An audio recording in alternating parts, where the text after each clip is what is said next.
कधीही दुसऱ्याला पटकन जज करू नका, कारण तुमच्या पॉईंट ऑफ व्ह्यूने कदाचित समोरची व्यक्ती चुकीची असेल, पण त्या व्यक्तीच्या दृष्टीने तिच्या त्या सिच्युएशननुसार ती व्यक्ती कदाचित चुकीची असणारही नाही.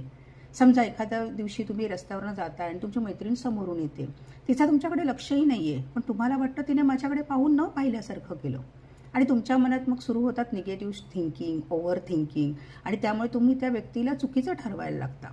पण कालांतराने जेव्हा ती परत तुम्हाला भेटते आणि तुम्ही त्याला विचारता, त्यावेळी ती काय सांगते की माझं लक्षच नव्हतं, कारण ती आपल्या लाईफच्या सिच्युएशनमध्ये एवढी इन्व्हॉल्व्ह झालेली असते. कदाचित तिच्या लाईफमध्ये काही प्रॉब्लेम्सही चालू असू शकतात आणि त्यामुळे काय होतं की तिने जाणून बुजून तुम्हाला दुर्लक्ष केलेलं नसतं, तर ॲक्च्युली ती तिच्या लाईफमध्ये गुंतलेलीच असते.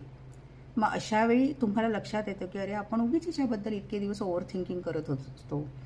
तर ही गोष्ट टाळली पाहिजे, कारण मैत्री, नाती ही फार विश्वासाने जपली गेली पाहिजेत. एखाद्या छोट्या गैरसमजाने जर ती नाती तुटत असतील तर वेळीच आपण त्या गोष्टीसाठी संवाद साधला पाहिजे. आणि सर्वात पहिली गोष्ट म्हणजे ना, त्या व्यक्तीबद्दल पॉझिटिव्ह थिंकिंगच कंटिन्यू ठेवायचं, निगेटिव्ह नाही. कारण जेव्हा तुम्ही एखाद्या दुश्मनाबद्दल पण पॉझिटिव्ह थिंकिंग तुमच्या मनात ठेवता ना, त्यावेळी तुमची ती पॉझिटिव्हिटी त्या व्यक्तीशी कनेक्ट होते आणि जेव्हा तुम्ही एनर्जी लेवलला एकमेकाशी पॉझिटिव्हली कनेक्टेड झालेला असताना, तेव्हा तुमचं लाईफ, तुमचे रिलेशन अजून खूप स्ट्रॉंग होतात.